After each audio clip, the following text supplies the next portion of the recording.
Are you looking for details of the most beautiful weekend hikes in southeast Queensland and further afield?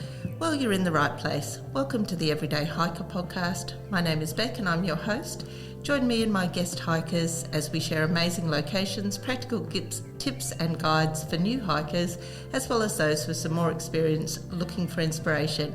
And please, if you like what you hear, follow me, share with your friends, rate my podcast, and please send me your feedback. Okay, and welcome to today's episode where I have a very special guest with me, Bart from the Brisbane Bushwalkers.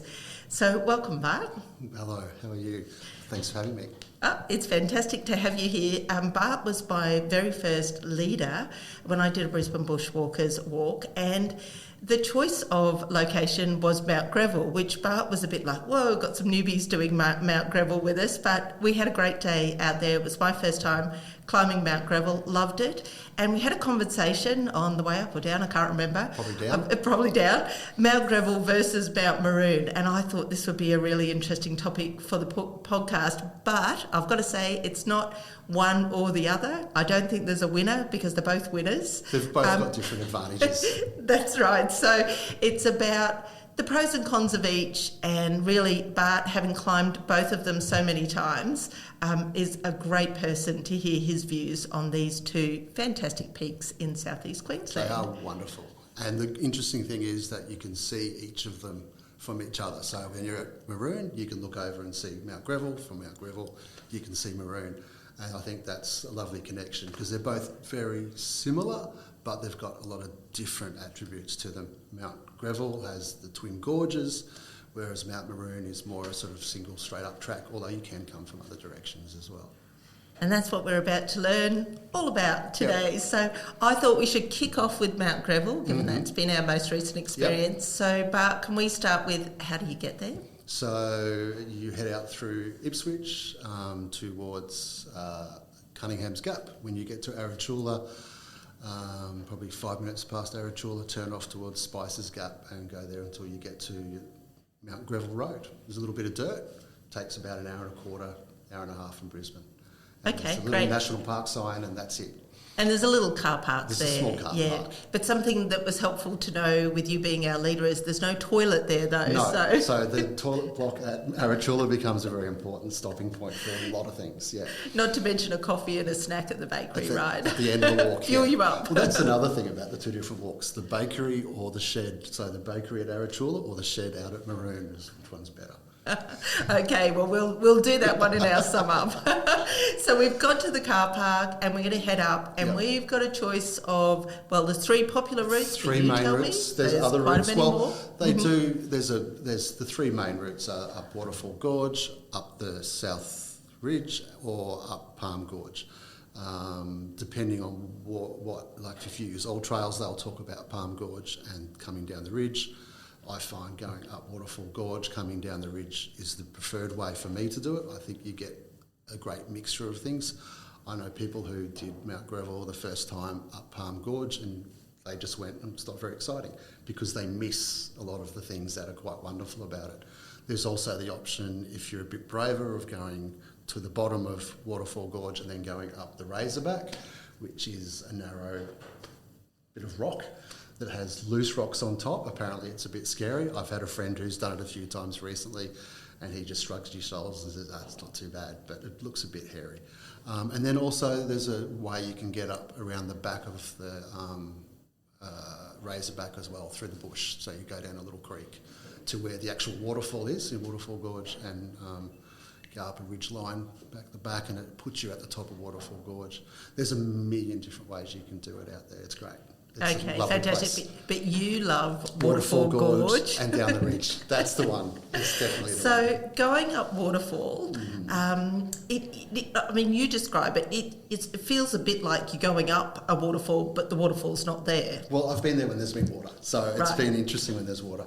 Yeah, and it is. You have the big tumbly rocks, and you have the vegetation, and the big palm trees growing up, and you quite literally have two pretty much vertical walls on either side. Sometimes it's only sort of 3 or 4 metres wide. Other times it opens up quite a lot, and you do have waterfalls amongst it.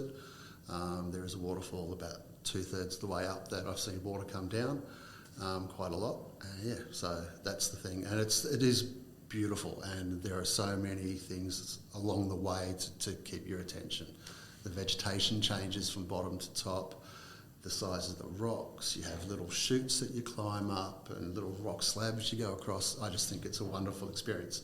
I like the idea of enjoying getting to the end. That's why I like Mount Greville so much, because it is just an enjoyable trip. And once you get to the top of that gorge, you get this little rock slab and it looks out towards Mt Maroon, and on either side of Mt Maroon you can have Mount Barney and Mt Maroon in the background. And that's... Yeah. So it's a lovely view to stop and have a break, isn't it? Just a little break before you get to your morning tea. Okay. Yeah. So there is some climbing up of rocks, so Yes. you do need to pull yourself up some of those slabs. But Yes. they're like I don't have long legs, so I managed to do it. Yes. But there are points where you're going to need to get the right foothold and pull your weight up. Yeah, you do. And there are ways of getting over certain features. There's a rock slab 2/3 of the way up that you have to sort of go up one side and go across a little shelf. That is the safest way of doing it. There's a bit further down that I always say this is the most ungraceful moment you're ever going to see me, because I have to use my knees and everything to pull myself up. But none of it is particularly difficult and none of it is particularly dangerous. So if you're a little bit careful, there's no dramas going up there at all. Now, I do remember you telling us about a detour not to go on. Yes. Maybe 2/3, 3/4 of the way up. Yes, there's a rock slab that you go up one side and move across, and a lot of people go further to the right. And the first time I went up Mount Greville, that's where I was sent, because it was easier. And definitely not easier. You can get through, but it becomes rock climbing towards the top. And I sort of, it's the only time I've sat down during bushwalk and said, I'm not going any further, because it was a bit scary. Good incentive then to make sure you don't do that. Yeah, but that's the one place where a lot of people go wrong. And I mean, I've seen people go up there multiples of times, and you have to sort of give them a bit of a hoy and say, no, not that Come back this way. Yeah. Okay, all right. So you've got to pick your way up a little bit, but not too bad. Yeah, that's fairly the main intuitive. issue. Yeah. And so you get to the slab. You're having a brief stop for a view, and then you're going to go on to morning tea location. Yes, so the big rock slabs that overlook Lake Mulgara Dam and Mount Edwards. And on a good day, they reckon you can see the skyline. I've never spotted it myself, but and you've also got the northern end of the scenic rim there as well, and it's absolutely spectacular. There's not many better places to have morning tea. And it really is a big rock slab, so it's a fantastic place to sit. Like, it's super comfortable to sit and take in the view. Yep, has the little thermos of coffee and a bit of cake or something. Yeah, it's great. It's one of my favourite places to sit, and if I had more time, I would sit there a lot longer. But you've got other things to do, because if you look just behind where you're sitting, you can see the summit, and you still have probably another third to go. Yeah, I was going to say, because you're not there yet. No. That's why you can't get too comfortable. And a few people go, oh, it's so good I'm here. It's like, no. No. Keep going. Yeah. And in fact, as we were driving in, you can see Big Rock Slab, and it looks as though it's mostly at the top, but it's not. No, it is a good half an hour or more. Yeah, about half an hour, on a good day. And that's a bit of a scrubby walk up, and then the views aren't spectacular, are they? So the summit's not the greatest summit around. If you go a little bit past the summit down towards the sort of southwest, you can see Cunningham's Gap and the rest of some of the scenic rim. That's quite nice, but not the most pretty of summits. There's a big pile of rocks there, and it's amongst trees, but it's nice to get there. Yeah, it's still a summit, right? It counts. There's some, I've had people who have had their first summit bushwalking, and it's been Mount Arum out at Mount Nebo, which is a little rock, and it's not very impressive. But that one's a lot more impressive. Yeah. Okay, so the southeast ridge as the way back down, I'm assuming that you like that route down, because that really does give you some wonderful views. So I take a photo coming down there of people who have never been there before. Every time I do it, it's my little sort of happy moment, I suppose, because that ridge line coming down, there's big rock slabs and great views, and that's where you can see Mt Maroon, Mount Moon, Mount Barney in the distance, and Mount Moon's quite close, and it's just great. One of the best views around, I think. Yeah, it is. It's really open, isn't it? It gives you a fantastic view. So, and Southeast Ridge is a fairly moderate track. There's nothing too demanding. You're certainly not clambering over rocks like you were on the way up, although there were some loose rocks. It does get quite slippery and quite steep towards the bottom, and there are some of those slabs are quite steep. When it's wet, it's a little bit treacherous. But yeah, it's not that difficult. Coming up it is a different matter altogether, and I think coming up it is a great challenge for people who want to look at doing some of the bigger mountains, because it is a really good. Because it helps because you haven't got as many grips on those big slabs that you're saying, so it's a good way to test out your ability on those. And I've gone up it a few times, sort of do the reverse thing. I did it on a double up, went up the ridge line. Yeah, it is definitely a little bit more cardio challenging, I suppose, because the ridge is great coming down. Yeah, but great for view. Yeah. So let's talk about, that's your preferred route, waterfall up, Southeast Ridge down. Yep. Let's talk about Palm Gorge, because like you said, all trails will tell you go up Palm Gorge. So Palm Gorge has the similar vegetation to what there is in Waterfall Gorge, all the big palm trees and all the rest of it. The rocks are much smaller. The walk-in is a little bit grungier, a little bit bushier, so there's a little bit more sort of vegetation to get through. But I think that the big difference is the rocks are much smaller, so you're not using your hands as much, and it's more a step from rock to rock, and it takes a bit longer. Also, because there doesn't seem to be a lot of water comes down that way, the vegetation on the ground is built up, and it's big palm fronds, so you spend all day stepping over, moving palm fronds, tripping over palm fronds. Not as enjoyable. And that's why I find it funny that that's how All Trails sort of sends people on their little way. I'd much rather go up the other way. I've been up it, been down it. It's not my preferred choice, but it's there, and I do use it if I'm doing double ups or something like that, where you do an exploration of the whole mountain. Yeah. And presumably, if it had been raining a lot, it's probably a better choice than waterfall? So the preferred, if it's wet, is to go up Palm and then down the ridge, or even come back down Palm if it's really, really raining. Yep. On the other side, though, if it's rained quite heavily and been dry for a few days, Waterfall's the way to go. You've got to go. I did it on a Saturday, and then I did it on a Sunday. I had very capable people with me on Saturday. Sunday was a bunch of people who had never been there before, and they were like, "Oh, this is amazing! This is amazing! It is amazing!" But that's the only time I've ever seen it like that. There's water cascading down the sides. You are quite literally climbing over rocks, and the waterfalls are falling down 50 centimetres from you, and it's just beautiful. Wow. Yeah. Okay. But the rocks have to be dry. So I can see why Mount Greville's going first in this race so sorry. far. That's okay. That's what we're here to talk about. Yeah.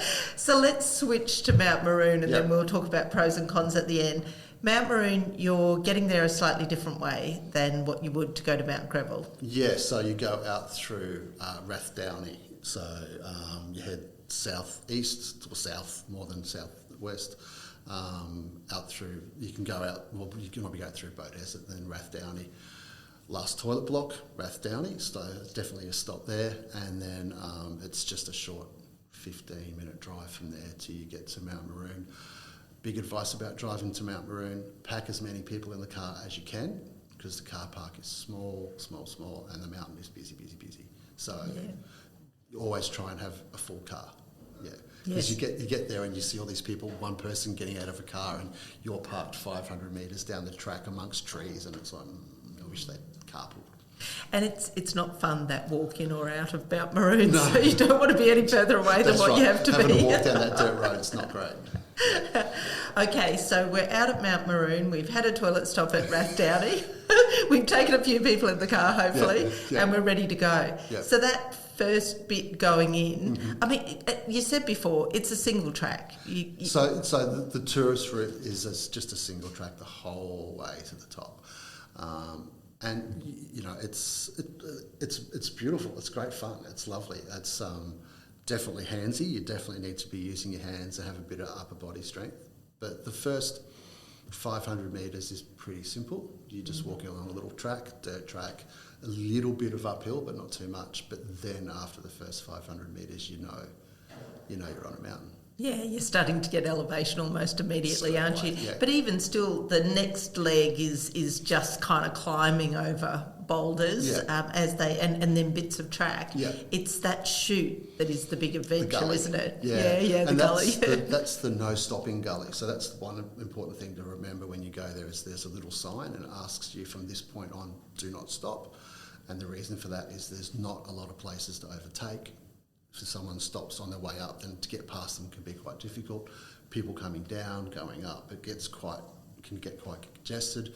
We had rock falls out there a week and a half ago because someone was running up the mountain too fast and not taking any notice. We had rocks tumbling down. So it's definitely that chute, that as you call it, the gully. Yeah, it's something you've got to consider. The first time I went out there, I needed a hand to get over the first thing. When I was out there last weekend, thankfully I didn't need the same hand. But yeah, it's definitely the main show on the way up anyway. It's good fun. And I think it's fair to say it doesn't feel dangerous. Like you're in a gully, so you've sort of got walls around you, and you can see the bottom most of the time. Oh, you can, yeah. It's not dangerous. I know people who have done pack training out there, so they've had big heavy packs on, and it can get a bit treacherous for them because you want to keep your body fairly close to the rocks. If you've got a big heavy pack on, you start to lean it back, you can tumble. And I know people who've tumbled a little bit up there. So you do have to have your wits about you and not take it too sort of jokingly. But there's nothing out there, if you're sensible, that's going to hurt you. And that rule of 3 points of contact Definitely. applies really Everywhere. very much going up that chute, just to keep yourself feeling firm as you're going up there. But then when you get to the top of that, there's that beautiful sort of shady grove of trees before you break out into an open area. It's almost like a little rainforesty area. And then there's a little sort of small sort of lookout that you can stand there and you can see the summit from there, and that's sort of, you're probably only another 150 metres of altitude from it, so you know that you've broken the back of it, so to speak. Yeah. And then you've got the big rocks, or you walk through a little bit of trail and bush and low vegetation, then you hit the sort of the rocks for the last sort of 10, 15 minutes, and it's good fun. Good fun. And that really is quite a large exposed rock area, so you can move around a bit to get different views. Oh, you can definitely, yeah. And look, it's one of those things that sometimes you can just choose your own adventure. So, I'll go this way, I'll go that way. It's a little bit more open. There are a few orange triangles. I noticed there's some at Mount Greville, not so many, but there's a few at Mt Maroon that point you in the right direction that National Parks has put out there. So they tend to steer you away from things that could be a little bit more dangerous or dead ends or whatever. So take notice of those. They're quite important, I think. And I sort of saw us walk past one the other day and I went, and then 30 seconds later it was like, oh, stop, this way. So we had walked off the good direction. Yeah. So for me, the highlight of Mount Maroon is that really open view, the fact that you can walk around at the top and just you've got 360. Incredible views. You've got 360 degrees, and it is amazing, and you can see a really long way. And quite fun, it's like Mount Barney's right there. Yes. It's 350 metres higher than Maroon, but you just get this beautiful view. You can see both the main summits, you can see the North Peak as well. Yeah, it's a really good view. That's really nice. And you can look back and see Mount Greville as well. Yes, yeah. And despite what people might tell you on the way up, there is no guy selling ice cold beer. There's no cold beer, there's no coffee unless you're carrying it yourself. And like you said, you don't want to be weighed down too much with your pack going up that chute. So you actually have to consider that. It just might be one of those summits where you've got to go with the bare minimum. Well, not so much bare minimum. I always take coffee, so it's all right. All right, so Maroon on the way down is just tracking back the way that you've come. The same way back. Yeah, I mean, that chute, it feels a lot a lot sturdier on the way down than what it did on the way up, funnily enough. Because you know what you're dealing with by then. And, going down, it's quite legitimate to use, you sit on your bum and go down. So, and you do notice a lot of people just sitting sliding. A little bit of a controlled slide for a little bit. It definitely is a lot easier coming down, except for your knees. Yes, absolutely. And the part I didn't like about Maroon is that last bit, which is really loose, sort of scree, gravel. And I wish I'd had poles, but not for the rest of the hike. So that's one of the things about Maroon is poles come in handy in some spots, and other times if you've got them, they can be a real hindrance if they're not compact and fit in your bag. Yeah, and it's the same with Mt Greville. A lot of people use poles in different spots around that, but if they don't fit in your pack, they get caught on vegetation constantly. Yeah, absolutely. So that's a really good point. You need those super compact fold up ones and just pull them out when you need them, put them away when you don't, so that they don't get caught. Yeah. So we're back at the bottom of Maroon. One thing we haven't mentioned, but we'll start with pros and cons. The shed, it's post-hike. It's really important, or even pre-hike, to have somewhere to go to. Yeah. So the shed's just a shed. It's in I think it's an olive farm or something. Yeah, and sadly, when I was out there 2 weeks ago, it closed at 2 o'clock, so we were too late to get there. But they've got nice food out there, and you can get a coffee and a cold drink, and it's just a lovely place to sit. And from there, you can actually see you can see Mt Maroon sitting out there, and it's really quite lovely. Yeah, and we actually camped at Kingsland, which is they've got this fantastic private group campsite, which is right at the base, walk onto the trail. The downside was a couple of people came through from the main camping area at early hours of the morning to do the sunrise. Yep. But other than that, that's a really great spot if you can afford to have an overnight and take advantage of it. People do Maroon for a sunrise climb. Yes. I think you've got to be pretty confident though, don't they? Don't you do? Yeah. But it's if you've been there before, obviously, definitely, and I would say not even just go with someone who's been there before. Actually, have done it yourself, not just follow along. Because it can get a bit treacherous, a little bit more treacherous. Good headlamps these days are light and very efficient. So, I mean, I really want to do a sunrise on a few different summits around the place, and Mt Maroon would be there for me.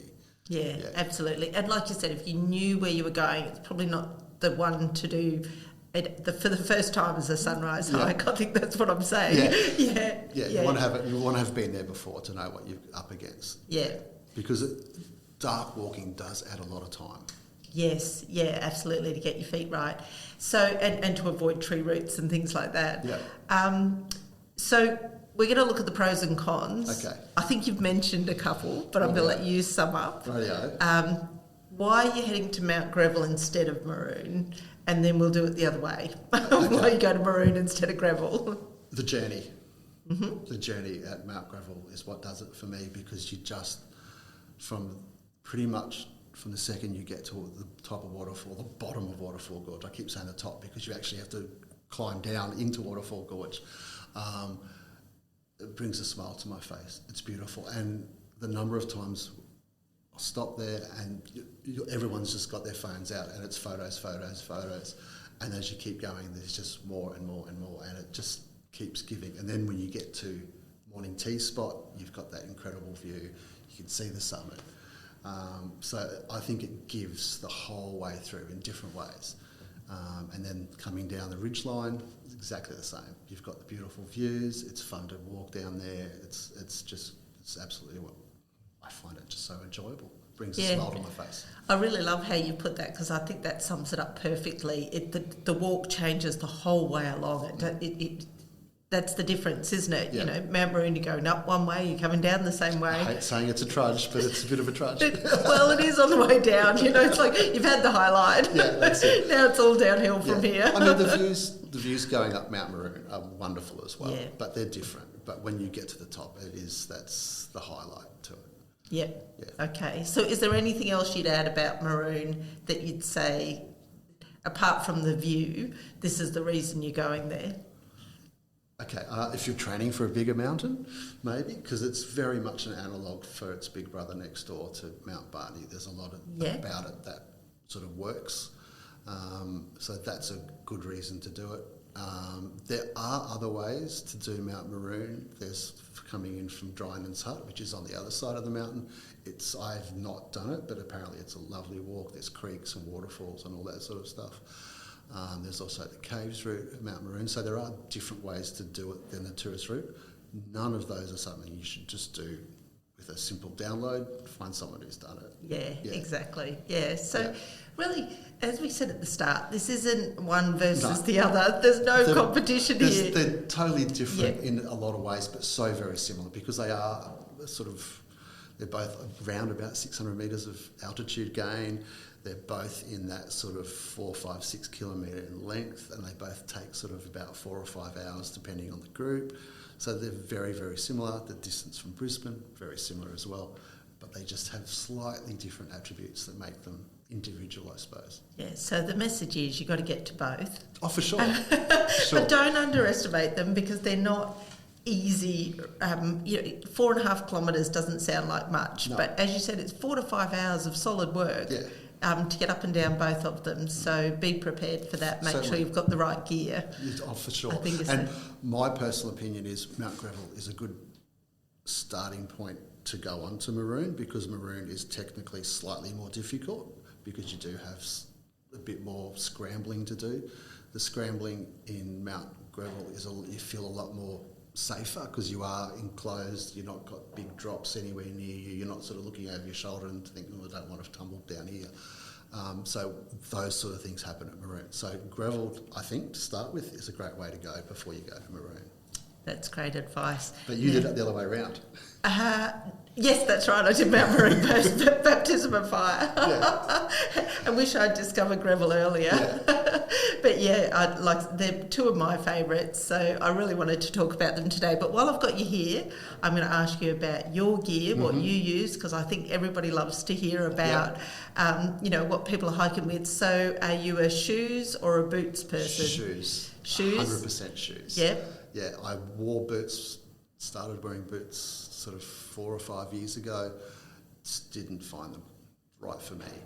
And so shoes, and I have too many different pairs of hiking shoes. But you're looking at them, what's my hike today? Yeah, what am I doing today? So I use trail running shoes for off-track type stuff and just trail walks.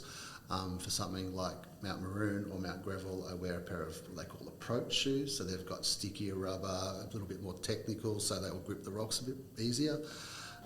And then I have another pair of shoes that I wear when I'm going to get wet, so when I'm going to be in creeks and all that sort of stuff. And so, and I could go on and on and on with more shoes if I wanted to, but I'm not going to. Forget labels, it's all an obsession with shoes. Well, gear. It's in our gear. space.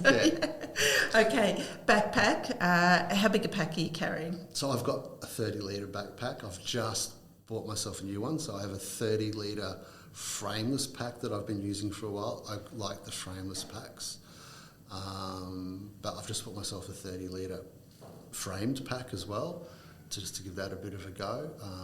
But 30 litres is what I need if I'm going to put a decent first aid kit, a couple of extra layers of clothes, raincoat, food, water, have to have coffee, food, that kind of thing. I think that's about the size. About the size. Yeah. Okay. Now, hiking poles, you have them or you don't have them? I don't have them. No? But if someone asks me whether I need poles for something, I will always tell them that if they normally use them, take them. So don't think that, because I've said there's only little bits where you might want to use poles, either of these places, that don't take them if you would normally use them. Take them if you normally use them. Just make sure they fit in your pack for these two ones anyway. Because the only time I've ever given advice, no, you won't need poles, you need them. Someone fell. Well, I must admit, I switched to the fold-up compact ones after Maroon because I wish I'd had them for Maroon, but I have big, heavy ones and, cumbersome for most of it. But when I hit that slippery, slidey slope down the bottom, I was like, damn it, now you need your poles. That's it. And look, they do come in handy for some people. I'm comfortable grabbing trees and all the rest of it coming down, so I've tried poles, had a set of poles. Just doesn't work for you. Doesn't work for me. Now, do you do anything exotic in the snacks department apart from coffee? And are you taking your flask of coffee up? Yes, I make. I've got make it at home, put it in a flask. Yeah. But nothing. No. Nothing like dried mushrooms or nothing like that. No. They're delicious. I'm sure they are. But I've got a few friends that I hike with, and they laugh because my go-to is a chicken, cheese and mayonnaise sandwich. It's like, oh, here we go again, chicken, cheese and mayonnaise. Chicken, cheese and mayonnaise. Your hiking go-to. That's my sandwich to go. But Yep, that's about it. But other than that, I'm a muesli bar man. That's it. Yeah. Just muesli bars all the time. A trail mix as well. So nice and handy. Yeah. So, final question. You are standing where if you're looking at your favourite view in southeast Queensland? See, after talking about these two mountains, it would have to be one of those, but it's not. I think the lookout from Mount Cordeaux, which you were just at just recently, is pretty spectacular. It doesn't get a lot better than that because you do quite easily see the skyline of the city from there. I've been there on a clear day. It's beautiful. And it's the journey as well, the views along the way. But I think the view from Mount Cordeaux, everyone's going to be shocked when they hear this. They're going to go, you sold out. But no, definitely that little viewing platform, I think it's pretty special. I'm with you. I love it. It's great. And I'm just on an episode because the spear lilies are out and that makes the view all the more spectacular because you turn around and look at the red all over the mountain. Absolutely. And it also, on the way up, there's the stupidest mine in the whole world. Absolutely. I did go to one in the UK where they never found anything they found nothing there either, but they dug this amazing hole. Yeah. Too bad it's caged up. Well, Bart, it's been fantastic. Yep. Thank you so much for sharing two of your favourite mountains, two of my favourite mountains, and I'm sure for people listening to, whether they've been there or not now, maybe new favourite mountains as well. So, I'm a big safety fan.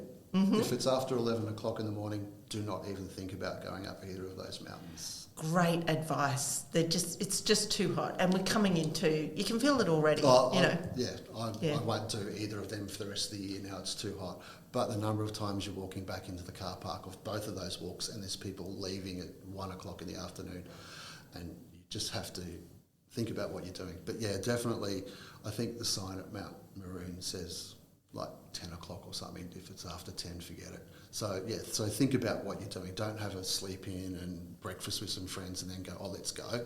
Unless you're very quick at what you're doing and you've done it before, but definitely a decent early morning start. That is great advice. I wish I'd asked you that before, but I'm glad you added that in. So that really is really good to know because you're right. They're not easy hikes, so take it seriously and make sure you've got your first aid kit, got your right gear. That's right. In case you get stuck up there, you hurt your leg on the way down Maroon, clambering back down those big boulders. So all good. Bart, thank you so much. I want to have you back again. We'll talk about some more of your adventures because I know you've been on so many. On a few, yeah. We'll wrap it up for today though, and I'll look forward to hearing from you next time. Thank you. Absolutely enjoyed it.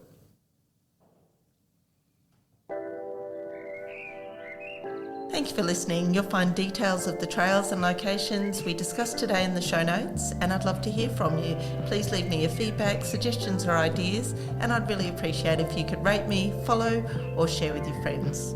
And from here on, happy hiking.